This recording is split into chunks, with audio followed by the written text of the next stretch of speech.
하나님 말씀 보겠습니다. 사도행전 6장 8절에서 15절까지 말씀 우리 함께 같이 교독합니다. 제가 먼저 8절 말씀 시작합니다. 스데반이 은혜와 권능이 충만하여 큰 기사와 표적을 민간에 행하니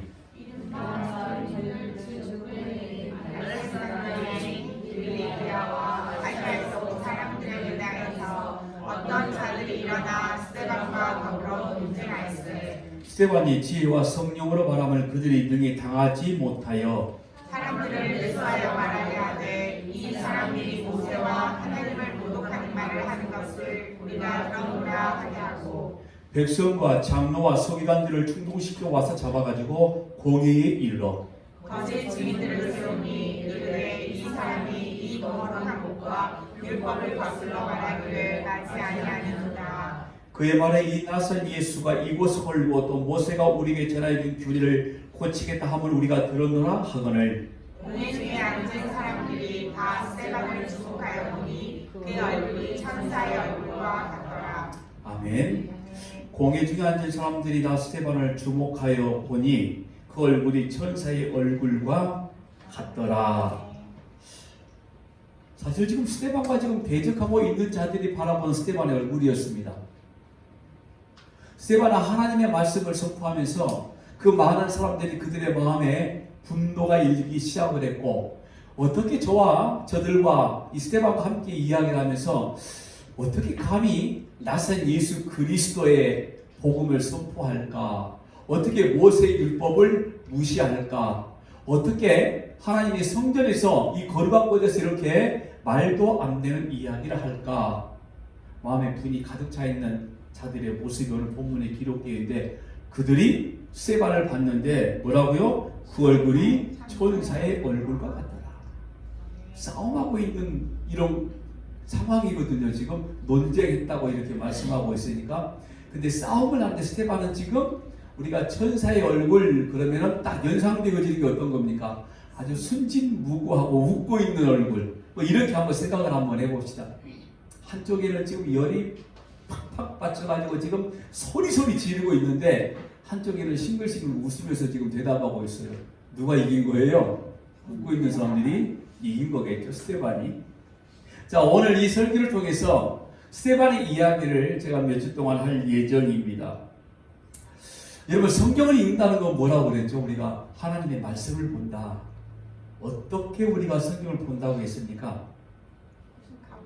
그렇죠. 예, 이 정도 되면 이제 이런 대답이 나오는 거죠. 우리 교회는 하나님께서 계획하시고 진행하시는 구속 역사의 흐름을 우리에게 어떤 방식으로 하나님께서 보여주고 계시는가. 그래서 우리는 성경을 볼 때에 한 단어에 집중하지 않고 어떤 사건에 집중하지 않냐고 과연 그 사건을 통해서 하나님께서 구속사의 역사를 어떻게 이루어져 가고 있고 오늘 내가 받은 구원이 어떤 구원인가를 정확히 파악할 수 있어야 된다고 말씀을 드렸습니다. 왜냐?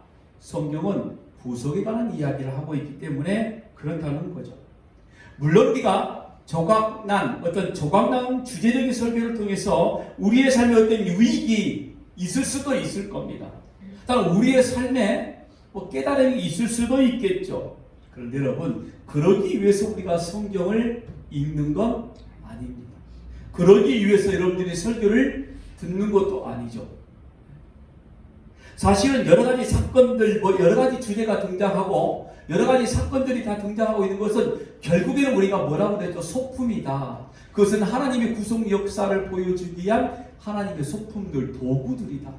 역사적인 사건뿐만 아니라 사람을 세우실 때 역시 마찬가지라는 거죠. 바로 이런 점에서 우리가 이 사도행전을 볼 때에 그 속에서 스데반 이야기 이치 또한 우리가 어떻게 봐야 되냐?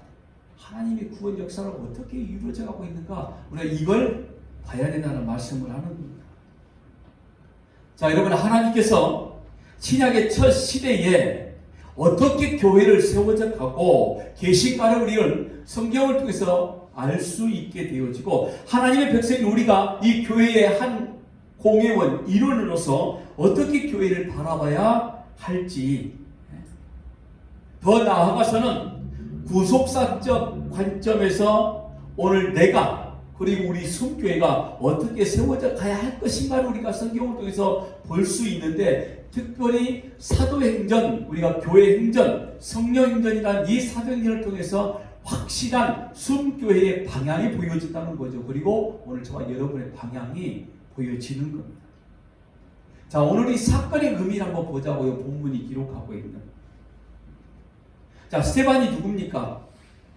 초대교회 처음 집사로 선출된 7사람 중 한 사람이었습니다. 그런데 이 사람, 이 스데반이 이야기하는 걸 통해서 모든 사람들이 지금 스데반을 주목하여 바라보고 있는 상황입니다. 8절에 보니까 스데반이 무언가 대단한 일을 지금 행한 겁니다. 그리고 그 일로 인해서, 대단한 일로 인해서 문제가 생긴 것이죠. 그래서 9절에 논쟁이 일어났다. 한마디로 문제가 생겼다, 이런 말인 거죠. 그런데 스데반이 어떤 일 때문에, 어떤 행한 것 때문에 이 논쟁이 시작된 거죠? 이 말씀을 우리가 유추해 보니 일단은 성전이라는 거룩한 곳을 스데반이 아무렇지 않게 이야기를 해버린 거였습니다. 그 시대의 유대인들의 성전이라는 것은 그들의 거의 목숨과도 같은 것이었죠. 외관에 보이는 성전을 그렇게 생각했다는 겁니다. 그런데 예수님께서도 그런 말씀을 하시죠. 성전 이것 내가 3일 만에 허물어버리고 세워줄 수 있다. 그때의 수많은 유대인들이 이 참담한 죄를 저지른 자야, 네가 어떻게 감히 이 하나님이 계신 곳을 네가 허물 수 있고 또 세울 수 있느냐, 말이 되는 소리를 해라. 예수께서 그 말씀하신 건 우리가 잘 알고 있는 대로 십자가에 죽으심과 3일 만에 부활하신 그 사건을 지칭하여 말씀하신 내용이었죠. 그런데 스데반의 복음 가운데 그 말씀이 들어져 있는 거였어요. 그리고 또 한 가지는 스데반이 은혜를 강조하다 보니, 이게 그 뒤에도 계속 나오겠지만 모세의 율법을 제대로 인정하지 않는 듯한 이런 느낌을 받았거든요. 그래서 네가 어떻게 모세의 율법을 무시하느냐, 바로 이와 같은 논쟁거리가 생각나기 시작한 거였어요. 그런데 문제가 뭐냐면 10절 말씀 보니까 스데반이 지혜와 성령으로 말함을 그들이 능히 당하지 못하여, 이렇게 기록합니다. 그러니까 이 스데반의 이야기를 듣는 사람들이 뭔가 반박거리를 분명히 찾아서 지금 조목조목 따지고 있다, 이런 말이었는 거죠. 논쟁을 했기 때문에. 그런데 어떤 말을 하든 간에 도무지 스데반을 이겨낼 수가 없는 거예요. 이유가 뭐라고 그랬죠? 지혜와 성령으로 말함을 그들이 능히 당하지 못하여. 아멘이십니까? 지혜와 성령이었습니다. 여기 회당에 있었던 유대인들이 약 네 부류, 한 네 지역에 살던 사람들이 도무지 스데반을 이길 수 없었던 거예요.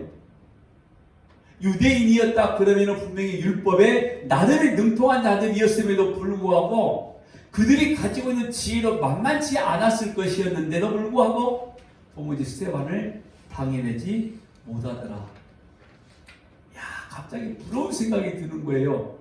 서인호 목사가 이 설교라는 도구를 통해서 말씀을 선포할 때에 듣고 있는 수많은 사람들이 쩔쩔매고 있는 거죠. 무언가 반박을 한번 해보고 싶은데 도무지 반박거리가 생각이 안 나. 반박을 아무리 하고 논쟁을 해도 도무지 저를 이겨낼 수가 없어. 아, 저도 한번 하나님이 그렇게 이 성령의 지혜로움을 한번 말하게 하셨으면 참 좋을 것 같아. 목사들 앞에서 한번 막 지적질도 해가면서 당당하게 이야기 한번 해보고 싶을 때가 종종 있거든요. 그런데 어떨 때는 이 성격에 말이 먼저 너무 앞서다 보니까 정확히 이 육하 원칙에 의해서 말하지 못할 때가 훨씬 더 많아요. 왜? 머릿속에 든 말이 너무나 많아가지고 이 말을 쏟아내다 보니까 막 뒤에 말이 앞에 말을 막 쫓아가고 뭐 그럴 때가 종종 있기도 있었습니다. 이 말씀을 보다가 문득 예수님의 상황이 생각이 났어요. 누가복음 21장 12절에 15절입니다. 이 모든 일 전에 내 이름으로 말미암아 너희에게 손을 내어 받게 하며 회당과 옥에 넘겨주며 임금들과 집권자들 앞에 끌어가려니와 이 일이 도리어 너에게 증거가 되리라. 그러므로 너희는 변명할 것을 미리 궁리하지 않도록 명심하라. 내가 너희 모든 대적이 너희 대항하거나 반박할 수 없는 구병과 지혜를 너희에게 주리라. 아멘이십니까? 15절 말씀 같이 한번 읽어볼까요? 내가 너희의 모든 대적이 능히 대항하거나 반박할 수 없는 구병과 지혜를 너희에게 주리라. 그러니까 박해와 핍박이 찾아왔을 때에 예수 믿는 자들이 막 감옥에 갇히고 그리고 그들을 향하여 논쟁하는 사람들이 많이 있을 거라 이거죠. 그런데 염려하지 마. 이 구변, 소망, 언어, 입이란 단어입니다. 그러니까 내가 너희들 말 잘할 수 있도록 그런 입을 줄게. 바로 이런 말이었던 거죠. 그런데 그냥 그 입만 주는 게 아니라 뭘 준다고 그랬죠? 지혜를 준다고 그랬습니다. 지금 스데반이 지혜와 성령으로 말하여서 이 회당의 유대인들이 반박할 수 없을 정도로 몰아붙였던 것은 바로 이 누가복음 21장의 예수님의 말씀이 그대로 이루어진 성취인 것 같아요. 그런 것 같지 않으세요? 저는 이 말씀을 보다가 지금 스데반의 이 구변 정말 성령의 지혜로움으로 수많은 유대인들이 반박하지 못할 정도로 정말 진짜 하나님의 거룩한 진리를 선포하고 있구나. 그런데 문제는 또 이겁니다. 이 일이 빌미가 되어졌어요. 스데반의 입에서 나오는 말씀들을 수많은 유대인들이 반박할 수 없을 정도로 정확한 복음의 말씀을 선포하다 보니, 즉 진리를, 진짜 진리를 선포하다 보니 결국에는 뭡니까? 돌로 맞아 죽었다. 아니 도대체 하나님의 백성들은 왜 이런 결과가 이렇게 나타나는 거예요? 하나님의 말씀을 선포하는데 수많은 사람들이 돌아오기도 못지만은 그 정작 본인은 돌로 맞아 죽더라는 거예요. 핍박, 박해, 고난, 정말 이루 말할 수 없을 정도로 수많은 일들을 그들이 경험을 하더라는 거죠. 도대체 왜 그러는 겁니까? 어찌 보면은 이 스데반의 돌로 맞아 죽은 이 순교 사건은 신약 성경에서 가장 유명한 순교 사건이 아닐까, 이렇게도 생각이 됩니다. 그런데 여러분, 단순하게 우리가 이 핍박 사건을 바라보면서 이 스데반의 순교 사건을 보면서 그런데 어떤 과정이 있었던 걸 우리가 볼 수가 있었어요. 그러니까 한 번에 그냥 스데반 집사가 죽음을 맞이하게 되어지는 것, 순교를 당하게 된 게 아니라, 말하자면 이 핍박, 이 죽음은 단번에 일어난 사건이 아니라 이미 그 이전부터 지속되어져 쭉 왔는 결과가 순교, 죽음이라는 것으로 나타나기 시작했는데, 이 고난이 강도가 점점 강해집니다. 그리고 결국에는 순교라는 거였습니다. 보세요, 우리가 베드로가 처음 성전 미문에 들어가면서 나면서부터 안진뱅이 단자를 고쳐주었을 때에 그 사내들인 공의가 어떻게 반응했는지 우리가 배웠거든요. 이때 사내들이는 명령하고 위협했습니다. 너희들은 입 열지 마. 도무지 예수의 이름 절대로 전하지 마. 그게 사도행전 4장 17절에서 18절 말씀에 그들을 불러 경고하여 도무지 예수의 이름으로 말하지도 말고 가르치지도 말라. 왜 그랬어요? 내가 가진 것은 없지만은 내가 가지고 있는 건 예수의 이름밖에 없어. 그러니까 내가 예수의 이름으로 너 일어나 걸어봐 했더니 일어나 걸었어요. 그때 사내들인 공의원이 뭐라고 말한다고요? 너 절대 예수의 이름 말하지 마. 참 위치하죠. 그런데 이렇게 말로 이용을 했는데 처음 시작이 사도행전에서 사도행전 5장에 가니까 이제 사도들을 감옥에 가두어 버립니다. 이거 뭐예요? 육체적인 핍박이 시작된 거죠. 그런데 하나님이 기적적으로 풀어주셨죠. 그리고 또 다시 성전에 와서 하나님의 말씀만을 가르치기 시작합니다. 이제는 기적을 행하는 것이 아니라. 그때 또 불려오잖아요. 그때 그들을 어떤 큰 징책을 하려고 했는데 등장하는 인물이 누구였죠? 가말리엘이 등장을 해서 잠깐 말리기 시작하죠. 어쨌든 그런 상황까지 시작이 되어집니다. 이제 명령이나 이역뿐만 아니라 육체적인 이역, 감옥에 가둬버리고 그리고 채찍질해서 보내버립니다. 사도행전 5장 40절이었죠. 그들이 옳게 여겨 사도들을 불러들여 채찍질하며 또 이렇게 말합니다. 너희들 예수 이름으로 말하는 걸 하지 마 제발. 여러분, 예수의 이름으로 말하는 걸 세상은 싫어합니다. 예수의 이름으로 말씀을 선포하는 건 가짜들은 싫어합니다. 오직 예수의 이름만, 거룩한 진리만 선포하는 거 가짜들은 경기를 일으킵니다. 왜? 자기들과 다르니까요. 성경 어떤 사건을 통해서 우리는 구속사적인 관점에서 예수를 바라보기를 원하기 시작하는데, 세상은 주제와 어떤 단어 이 한마디에 꽂혀서 우리가 이렇게 살아야 됩니다라고 삶의 방향 적용, 이런 것들로 설교를 마무리해버리고 이런 것들이 성경이라고 이야기를 하는 거죠. 그런데 진짜 복음이 선포되는 것은 그게 아니다. 그게 잘못됐다. 가짜라고 선포하니 당연히 싫어하는 거죠. 그래서 진리를 선포하는 자, 온전히 거룩한 말씀만 선포하는 자들이 이런 핍박, 때로는 논쟁을 시작하면서 어려운 일을 경험하기도 합니다. 물론 지금 이 시대에 그들이 감히 채찍질하거나 옥에 가두지는 못하겠죠. 그런데 지금 이렇게 합니다. 만이 어떤 목사라고 지칭한다고 그러면 그 목사가 속해 있는 노회나 총회에서 그냥 출교를 시켜버리죠. 목사 임직을 무효를 만들어버립니다. 우리와 다르다는 거죠. 여러분, 가짜들이 그런 일들을 한다는 거죠. 자, 이 스데반의 사건이 이런 사건들의 연장선상에서 우리가 봐야 된다는 겁니다. 처음에는 말로만 이협했지만은 곧이 유대인들은 사도들을 감옥에 가두고 채찍질함으로써 우리가 언제든지 너희를 때릴 수 있어, 너희를 죽일 수도 있어라고 이협을 한 거 아닙니까? 결국 최후에는 뭐예요? 스데반을 죽여버린 겁니다. 그러니까 이게 단편적인 한 사건이 아니라 지금까지 지속되어져 있는 유대인들의 핍박이 결정적으로 딱 폭발한 사건이 스데반의 죽음이라고 이야기하는 거죠. 그런데 방금 말씀드린 것처럼 우리는 여기서 단순히 순한 핍박만 보는 게 아니라는 겁니다. 진리가 선포되는 곳에는 반드시 일어나게 되는 결과일 뿐입니다. 여러분들이 거룩한 말씀, 하나님의 순수한 말씀만 선포하기 시작하면 여러분들을 따르는 무리가 많아지는 게 아니라 도리어 그 일 때문에 우리가 때로는 소위 왕따를 당하기도 하고 사람들로부터 멀리함을 받기도 한다는 거죠. 도대체 너만 그렇게 왜 잘났어? 남들은 이렇게 전부 다 믿고 있는데 왜 너는 그게 잘못된 믿음이라고 이야기해? 야, 도대체 너희 숨기는 왜 그래? 그때 여러분들이 할 수 있는 말이 이겁니다. 궁금하면 한번 와봐. 도대체 숨교회가 왜 그러는지 네가 와서 듣고 결정해봐. 이런 거 아니겠습니까? 그래서 오면 또 그것도 다행인 거죠. 여러분, 스데반의 이 사건, 이 특성을 성경이 어떻게 쓰고 있는지 한번 보십시오.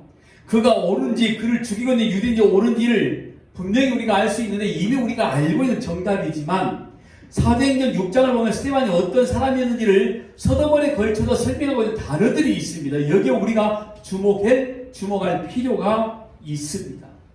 먼저 그가 집사 중 한 사람이었다. 이 말은 뭐죠? 하나님이 세우신 일꾼이었다는 겁니다. 하나님이 세우진 교회를 위해서 교회를 교회답게 만들어져 가야 될 일꾼이었다. 바로 이런 말이었던 거죠. 그런데 그 일꾼을 세울 때에 사도들이 뭐라고 말을 한 거죠? 우리들이 하나님의 말씀을 제쳐놓고 공개를 일삼는 것이 마땅치 아니하니 우리와 함께 같이 이 공개 구제하는 걸 함께할 집사들을 세우자. 그러니까 그 집사도 똑같이 공개하는데 그리고 하나님의 말씀 선포하는데 똑같이 세움받았던 인물이 누구냐면 집사였습니다.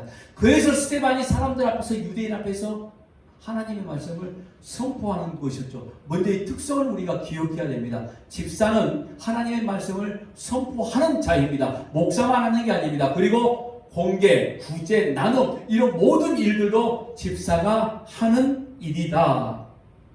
특별히 그리고 이 집사의 특성을 3절과 5절의 말씀 보니까 정확하게 말씀하고 있는데 사도행전 6장 3절 말씀 보니까 형제들아 너희 가운데서 성령과 지혜가 충만하여 칭찬받는 사람을 택하라. 뭐라고 그랬죠? 성령과 지혜가 충만하여 칭찬받는 사람.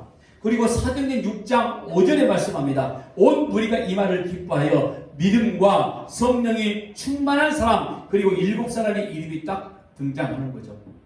자, 집사를 뭐라고 그랬죠? 성령과 지혜가 충만한 사람이라고 말하고 5절은 믿음과 성령이 충만한 사람이 누구예요? 집사입니다.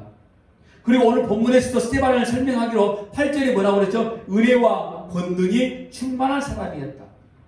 동시에 같은 절에도 은혜와 권능의 표시로서 기사와 표적을 행했던 사람이었다. 그리고 마지막으로 10절 말씀을 보니까 앞에 3절에 집사의 조건을 말해놓은 것처럼 성령과 지혜가 스데반에게 있었다라고 말씀을 하는 거죠. 자, 보세요 여러분.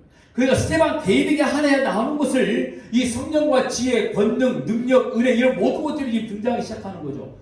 그러니까 스데반이 유대인과 논쟁을 시작할 때에 성령의 이끌림을 받아서 성령의 능력으로, 성령의 지혜력으로 그 지혜로이 충만하여 그가 하나님의 말씀을 선포했다라고 이렇게 말씀을 하는 거였습니다. 그 시대의 초대교회에 세워진 집사들, 제자들의 바로 특징입니다. 다시 보시면 성령과 지혜, 믿음과 성령, 은혜와 권능, 성령과 지혜였습니다. 그러니까 여러분 이 주제를 우리가 살펴볼 때에 정확하게 여러분 이걸 우리가 볼 수 있는 건데 사도행전의 주제와 다 관련되어져 있는 거죠. 그렇죠? 사도행전이 어떤 행전이라고 그랬죠? 성령 행전, 교회 행전이라고 그랬죠. 그러니까 교회 행전, 성령의 행전 이렇게 우리가 말했을 때에 이 사도행전을 처음부터 끝까지 성령께서 움직여 나가는 하나님의 말씀이라는 거예요. 여러분 교회는 바로 이와 같은 것을 이야기하고 있는 거 아닙니까? 교회는 인간의 계획과 사람의 생각과 뜻으로 움직여져 가는 것이 교회가 아니라 오로지 성령의 지혜로움으로 성령의 이끌림 받아서 움직여지는 게 교회이다. 아멘이십니까? 오늘 저와 여러분이 바로 이 교회로서 성령의 지혜로움으로 우리가 따라가는 것이지 내 생각으로 하나님의 말씀을 판단하는 게 절대로 아니다라는 이야기를 지금 하고 있는 겁니다. 그래서 스데반이 지혜로움으로 말하는 것이 아니라 성령의 지혜로움으로 복음을 선포했더니 그들이 돌로 죽여버리는 거였어요. 주님이 승천하셨죠. 그리고 자신을 대신하여 새 언약의 영으로서 성령이 오셔서 교회가 성령님의 사역으로 인해서 세워져가는 거 아닙니까? 그 말씀을 하고 있는 거예요. 그렇다면 이 성령에 등장하는 어떤 사람이 지속적으로 계속해서 성령의 사람이더라 이렇게 나타나고 있다면 그것을 뭘 말하는 겁니까? 바로 성령의 역사로 그가 성령의 사역을 하고 있더라 이거였어요. 그러니까 모든 요소들이 전부 다 성령과 관련이 되어 있죠. 여러분 이 말씀은 오늘 저와 여러분이 오늘 우리가 성령의 역사와 관련이 없는 건 하나님의 자녀가 아닌 거예요. 오늘 우리 안에 성령이 계심을 여러분들 믿어주세요? 자신 없죠? 왜? 내 안에 성령이 있다라면 뭔가 완전한 변화가 일어나게 되어지고 뭔가 좀 거룩하고 구별된 이런 모습이 있을 것 똑같은데 아무리 내가 나를 바라봐도 거룩과는 거리가 멀거든요. 그래서 성령이 있다라고 아무리 말을 해도 자신이 없는 거예요. 제가 뭐라고 그랬어요? 뻔뻔한 믿음 가지라고 그랬죠. 있다니까요. 성령은 우리 안에. 이미 만세 전에 이 온 우주 만물을 만들기 이전에 하나님은 우리를 구원하시려 작정한 순간부터 성령은 저와 여러분 안에 계셔서 우리 뜻대로 살게 놔두지 아니하시고 다만 허용하시겠지만은 하나님이 뜻대로 성령이 우리를 이끌고 가심을 믿으시기 바랍니다. 그래서 오늘 저와 여러분의 이름이 성도라고 이야기를 하는 거예요. 왜? 성령의 이끌림 받고 있으니까. 자신 없어도 괜찮아요.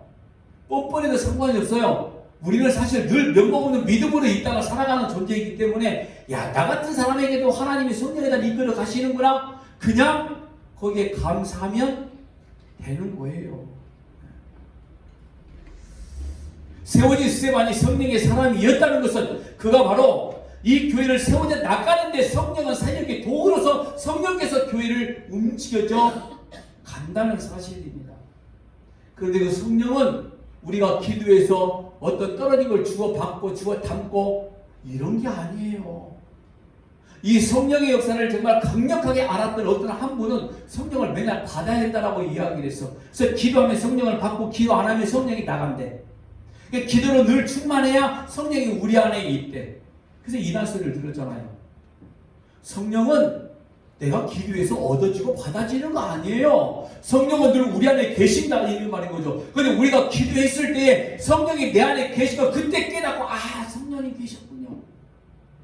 그걸 그냥 우리가 충만을 하라고 말로 표현한 것 뿐인 거죠. 그러니까 우리가 종종 제가 설교 중에 이런 이야기 하죠. 언어 사용하는 것도 굉장히 신중하게 해야 된다. 성령은 받는 게 아니라 우리 안에 계신다. 물론 성경에 성령 받아라 이런 단어가 한두 번 나오기는 나오는 것 같아요. 그런데 정확한 표현은 성령 우리 안에 계시다. 바로 이와 같은 것인 거죠. 결국에 교회가 성령 행전, 성령 교회 이렇게 말하며 사도들이 쓰임받는 도구가 되었다는 것은 사도들의 개인의 능력은 철저하게 전부 다 뭡니까? 다 기각당하는 거죠. 사도들이 뛰어나서 하는 건 아니었어요. 세워진 12명의 사도들이 기사와 표적을 일으켜도 그들 때문에 하나님의 교회가 더욱더 많은 무리가 하나님의 교회로 몰려온 것이 아니라 순전히 온전하게 성령의 역사를 인해서 교회가 흥황케 되어져 가는 것이지 그들이 어떤 기적을 일으켜서 결코 돌아오지 않았던 겁니다. 성령의 역사였다. 그러니까 인본주의 같은 모든 것들은 전부 다 아니다라고 말하는 것이기 때문에 그래서 성령의 지혜, 성령의 권능 이와 같은 말씀을 지금 강조하고 있는 겁니다. 여러분 사실 우리는 이 세상에서 어떻게 하나님의 심판에서 벗어나야 할까? 나는 지금 우리의 죄로 인해서 심판 아래 놓인 존재인데 어떻게 거기에서 벗어날까? 이렇게 고민하는 자로 그렇게 날마다 그와 같은 고민하면서 하나님 아니면 나는 도무지 살아갈 자가 못 되는구나 이렇게 우리의 믿음이 성숙되어져 가는 거야 되거든요. 그러니까 우리는 날마다 이 땅 살아가는 동안에 우리의 모습을 살펴보면서 어떻게 살아가야 될까? 성령의 지혜로움이 아니면 성령의 인도가 아니면 우리는 살아갈 수 없는 존재구나 이걸 우리는 고백하는 존재가 돼야 된다 이런 말인 거예요. 뭐 그렇다고 해서 우리가 구원받지 못한 건 아니잖아. 이미 구원은 언제 받았다고 그랬죠? 그래요. 창세전에 받았단 말이죠. 근데 우리의 구원이 수시로 흔들려요. 여러분 안 흔들립니까? 나는 이미 구원 받았어. 천국은 내 거야. 뭐 내가 어떤 일을 해가든 간에 내가 하다못해 좀 성도의 모습으로서 좀 떳떳하지 못한 행동을 했어도 그래도 나는 구원 받을 수 있어. 혹시 이런 분들 계세요? 이런 분들이 있다면 정말 괜찮은 믿음을 하나님이 주신 거예요. 근데 가끔 흔들릴 때가 있거든요. 야, 목사야 세상에 너 구원 받다면 이 정도밖에 안 되니? 너 그러다 설교는 이렇게 하고 너만 구원받지 못하면 어떡할 건데? 이런 생각이 저는 들 때가 있거든요. 근데 여러분들은 다행히 없네. 어쨌든 저한테는 그런 믿음이 조금 부족해도 여러분들이 그런 믿음이 있는가 보면 그래도 아직까지 제가 잘못하고 있지는 않구나. 하나님이 마음을 바꾸시는 게 아니라 우리가 흔들려요 사실은. 야 이래놓고 내가 구원받은 백성으로서 구원받았다라고 자신있게 말할 수 있을까? 여러분 흔들리는 거 당연한 겁니다. 그래도 절대 흔들린다고 해서 구원이 취소가 안 됩니다. 얼마나 다행스러운 거지. 구원에 대한 확신이 흔들림에 따라 어떻게 나는 이렇게 심판에서 벗어날 수 있는가를 성경을 통해서 우리가 배워나가면서 와 이렇게 내가 심판에서 벗어나네. 야 확실한 구원이 내게 있었구나. 그러면서 하나님만 바라보는 절대 우선적인 존재가 되어져 가는 거죠. 오롯이 예수님밖에 없구나. 여러분 모든 존재는 그냥 아무것도 아니에요. 그러니까 죽은 흙 아닙니까? 하나님의 생명력과 전혀 연관이 없는 존재 그냥 흙일 뿐입니다. 이 말은 무슨 말이냐면 성령과 관계가 없는 모든 자들 그냥 티끌, 그냥 먼지, 아파요, 굶어 사라져버릴 이런 존재들인 거예요. 성령과 관련이 없는 사람들. 그런데 티끌에다가 하나님의 생기를 불어 넣으셨더니 어떻게 살아있는 생명이 됩니다. 성령이 이미 그때 지금 우리 되어지는 걸 확실한 증거로 보여주고 있는 거잖아요. 그러니까 우리가 살아있는 생명, 성령을 존재한 자 하나님이 불어 넣어주셨더니 그걸 눈으로 보여주는 사건 아닙니까? 창세기에서 이미 우리가 구원받은 존재이기 때문에 그런 거예요. 그때부터 우리는 하나님과 관계가 된 존재가 되어지는 거죠. 세상과 관계가 된 존재가 아니라는 겁니다. 그러니까 세상 속에 살고 있지만 우리가 세상과 다른 존재라는 이야기를 하고 있는 거죠. 오늘 사도행전에서 스데반이 지금 어떤 설교했습니까? 바로 이와 같은 설교를 하는 거였어요. 나사렛 예수, 그분이 바로 우리의 구원자였다는 사실 아닙니까? 그러니까 여러분 하나님의 일에는 개인의 능력은 없습니다. 그냥 하나님이 쓰시는 것 뿐인데 하나님의 은혜 속에 그냥 우리는 하나님과 친해지시면 되는 겁니다. 근데 그 하나님과 우리가 친해진다는 건 어떤 겁니까? 하나님이 내 안에 계시다는 거잖아요. 하나님이 내 안에 계시다는 것은 어떤 걸 먼저 전제하는 거죠? 내 안에 있는 걸 먼저 비워내야만 하나님이 내 안에 계시는 거예요. 이걸 사도 바울이 말한 날마다 죽는다, 다나토스의 죽음을 이야기하는 거 아닙니까?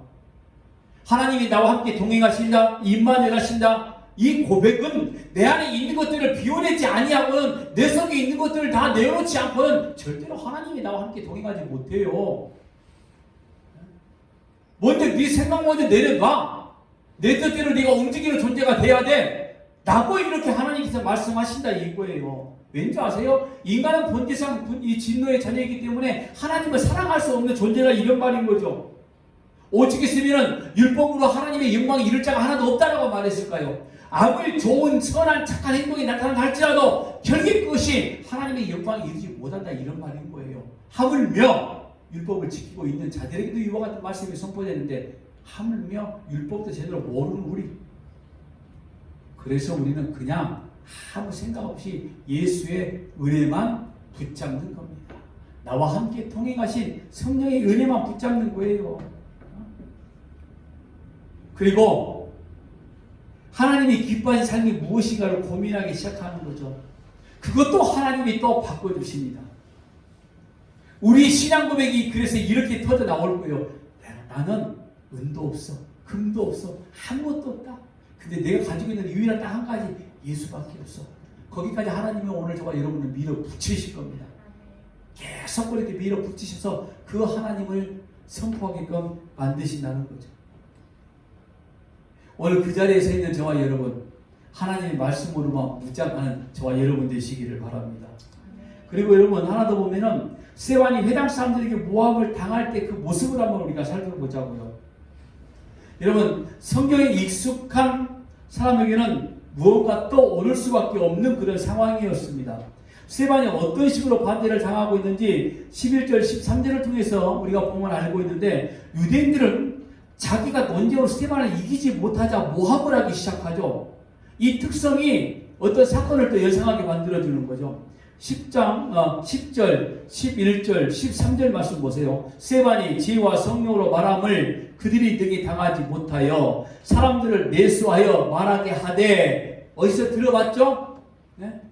이 사람이 모세와 하나님을 모독하는 말을 하는 것을 우리가 들었노라 하게 하고, 자, 거짓말을 시키는 거죠. 그리고 거짓 증인들을 세웁니다. 거짓 증인들을 세운 이르되 이 사람이 거룩한 곳과 율법을 거슬려 말하기를 마치 아니하는도다. 그게 마태복음 26장 59절에 있었던 말씀입니다. 그러니까 예수님께서 당하신 모습을 지금 스데반이 똑같이 지금 당하고 있네. 논쟁할 때도 그렇고, 거짓말 증인을 세워지는 것도 그렇고. 특히 13절에서는 아주 정확하게 스데반의 죄상이 드러납니다. 그게 뭐예요? 이 거룩한 곳, 성전을 모독하였다는 것과 율법을 거스려 말했다. 거스려, 니들 틀렸어, 가짜야, 잘못됐어, 이거예요. 세상에 율법이 자기들의 생명인 것처럼 지키고 있는 그 사람들에게 율법, 니들 그거 한번 죽을 때까지 지켜봐라, 구원받아 지옥 갈 인간들아, 이거예요. 지금 간단하게 말해서. 야, 이 눈에 보이는 성령이 소중하다고 이거 한순간에 무너질 거야, 이 밥통들아, 이거죠 지금. 그러니 유대인들이 너 죽어, 이거죠. 돌에 던져 죽여버려, 돌로 죽여버린다는 거 가만히 상상을 한번 해봤어요. 이게 얼마나 정말 무자비하고 잔혹한 정말 죽음인가. 이 고대의 어떤 이런 뭐 형벌 이런 것들을 보는 어떤 그런 이 역사적인 문헌을 바라보면은 돌에 던져 죽는데 그냥 서 있는 상태에서 맞고 이게 아니에요. 땅속에 몸을 거의 반절 정도 묻어놔요. 상체만 그냥 땅에서 내놓고 돌을 던지는 거예요. 피할 수가 없는 거예요. 막을 수가 없어요. 아니면 고개만 내놓고. 그런 죽음을 스데반이 당했다는 거죠. 이유는 이 두 가지입니다. 성전을 모욕했다, 모독했다, 율법을 무시했다. 예수님이 당하셨던 똑같은 그 이유와 설명과 거짓으로 마태복음 26장 59절에서 66절까지 말씀입니다. 65절 말씀 맨 뒤에 보니까 보라 너희가 지금 이 신성 모독하는 말을 들었도다. 이거 아닙니까? 65절에. 거기서 말하기를 너희 생각은 어떠하냐? 대답하기를 그는 사형에 해당하니라. 그래 십자가에 죽은 겁니다. 예수님께서 성령과 율법을 못 얻기 때문에 죽임을 당하시는데 스테반은 똑같은 주제로 지금 모함을 당하고 있다. 무슨 말을 여기에서 하고 있는 거냐면은 이 사실에 스테반이 마치 예수님 같았다. 지금 이 말을 하고 싶은 거죠. 그래서 그의 얼굴이 천사같이 빛이 났다 바로 그런 거예요. 이 말씀을 하고 싶은 거였어요. 그래서 스테반의 죽음은 예수님의 십자가의 죽으심, 그 십자가를 지고 예수님의 뒤를 따라가는 죽음으로 제시되어져 있는 거죠.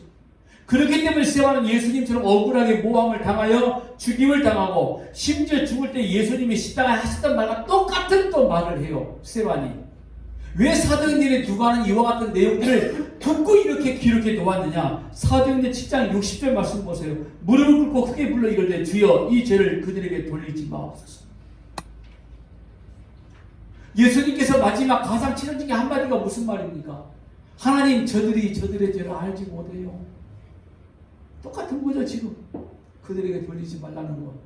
지금 누가는 이 스테반의 얼굴이 천사같이 빛났다 라고 이렇게 정점을 딱 찍으면서 지금 스테반을 통해서 누구를 지금 조명해 주고 있는 거죠? 예수 그리스도였습니다. 당하는 순환과 모욕과 수많은 이런 어려움의 문제, 고통의 문제, 마지막 순간까지 여러분 제자는 하나님의 백성은 예수를 보여줄 수밖에 없는 존재가 되어야 된다는 사실을 지금 누가는 사도행전을 통해서 우리에게 말씀해주고 있는 겁니다. 여러분 유대인들은 성령께서 자신의 교회를 세우시다는 증거로 스테반에게 나타난 성령과 지혜, 믿음과 성령, 은혜와 권능, 기사와 표적 이 모든 걸 전부 다 부인해버렸습니다. 그리고 이 부인한 결과는 성령을 거절한 결과였습니다. 그리고 또다시 예수를 죽였던 방법으로 스테반을 죽여버립니다. 이거 뭐예요? 성자를 거절하는 거죠. 예수 그리스도를.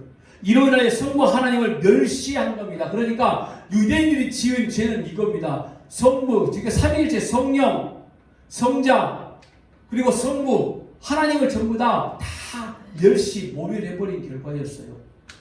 그럼 잘 들어보세요. 이들에게 있어서 삼위일체 하나님은 생명과도 같은 거였습니다. 너무너무 잘 알고 있다고 자신 만만했던 사람들인 겁니다. 그런데 그들의 어떤 행했던 결과는 뭐냐면 결국에 성령을 인정하지 않는 결과가 됐다는 거죠.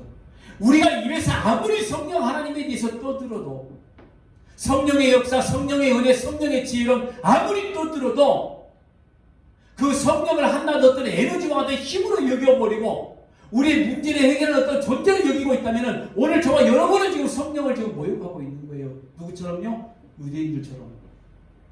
그 결과는 예수를 또 인정하지 않았습니다. 하나님조차도 인정하지 않았다는 거죠.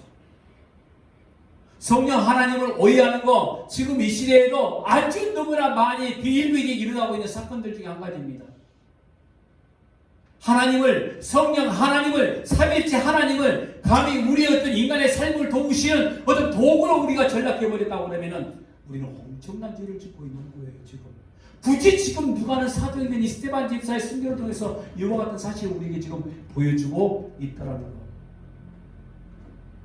성령 받아라, 성령 받아라 하면서 손짓으로는 막 던져지는 거, 이게 무슨 성령을 던지고 있는 것처럼 불 받아라, 성령 받아라, 이런 정말 말도 안 되는 무식한 짓들을 행하고 있다는 거죠. 기도 많이 오래 하면 성령이 네 안에 들어올 거야. 성령 하나님은 변개치 않는 하나님이십니다. 한번 우리 안에 계신 하나님은 절대로 떠나지 아니하신 거죠. 잠깐 우리의 엉뚱한 행동에 의해서 하나님이 안 계신 것처럼 우리가 스스로 느껴지는 것 뿐이지. 그리고 말하기를 성령 하나님이 계시면 우리가 이런 악한 행동을 하는데 하나님이 안 막아주실까? 막아주시겠지. 근데 안 계시니까 그런 거 아니냐고 이런 말도 안 되는 소리를 하고 있고 인간의 생각으로 이야기하고 있다는 거죠. 하나님은, 성령 하나님 그걸 어떻게 하시는 거죠? 지금 선용하시는 거죠. 하다못해 우리의 죄까지도 알게 만드시는 방법일 뿐이라 이런 거죠. 그리고 성령과 예수를 인해서 사역 가운데 스데반이 어떻게 하나님의 말씀에 지지를 받는지를 오늘 본문의 마지막 절에서 확인할 수 있습니다. 그 본문의 마지막 절은 스데반이 이제 모세에게 투영시킴으로써 말씀의 전달자라는 사실, 그거 행하는 설교가 바로 하나님의 말씀의 선포라는 사실을 딱 보여주는 거예요. 그래서 모세를 등장시키는 겁니다. 자, 보세요. 사도행전 6장 15절 오늘 본문에 공회 가운데서 논쟁을 벌이고 스데반을 지칭하기를, 공회 중에 앉은 사람들이 다 스데반을 주목하여 보니 그 얼굴이 천사의 얼굴과 같더라. 자, 이것이 구약의 한 장면을 지금 연상시키고 있는데 출애굽기 34장 28절에 29절입니다. 모세가 여호와와 함께 40일 40야를 거기 있으면 떡도 먹지 아니하고 물도 마시지 아니하였으며 여호와께서는 언약의 말씀과 십계명 그 판들에 기록하셨더라. 모세가 그 증거의 두 판을 모세의 손에 들고 시내산에서 내려오니 그 산에서 내려올 때 모세는 자기가 여호와의 말하였으므로 말미암아 얼굴 피부에 광채가 나나 깨닫지 못하더라. 자, 천사의 얼굴과 같더라. 이걸 지금 모세가 율법을 받았을 때 빛이 나더라, 이것과 지금 대칭하여서 지금 누가는 설명해 주고 있는 거예요. 그러니까 이 얼굴에 빛이 났더라, 이 말씀을 기록한과 동시에 유대인들은 어떤 생각을 하게 되냐면은 바로 자기들의 믿음의 주상 모세를 기억할 수밖에 없는 거죠. 근데 모세가 어떤 역할을 합니까? 백성을 이끌어내는 구원자의 역할을 했잖아요. 그리고 모세는 말씀을, 하나님의 말씀을 기록해, 하나님의 말씀을 받아서 말씀을 선포한 자였잖아요. 그러니까 스데반이 누구죠? 지금 구원의 길을 제시해주는 사람, 그리고 말씀을 통해서 하나님의 길을 이끌어내는 사람, 이걸 지금 보여준 게 바로 천사의 얼굴같이 빛이 났더라. 그래서 여러분, 스데반이 하나님의 말씀을 드러내고 있다라고 이렇게 시각적인 증명까지 확실하게 지금 시켜주는 거라는 거죠. 오늘 저와 여러분의 인생까지 수많은 일들을 우리가 만나게 될 겁니다. 복음을 선포하는 일. 그런데 여러분, 그 가운데서 우리를 통해서 하나님의 말씀의 역사가 정말 얼굴에 빛이 나는 마치 스데반처럼 말씀이 증거되어야 될 줄로 믿습니다. 왜냐? 하나님이 그것 때문에 우리를 세워주셨기 때문인 거죠. 그래서 우리가 밟는 땅들이 하나님의 나라, 아멘이십니까? 그곳에 성령의 역사가 정말 지혜롭고 선포되는 것, 오늘 저와 여러분이 그 가운데 서 있고 우리 순교회가 그리 되어지길 주의 이름으로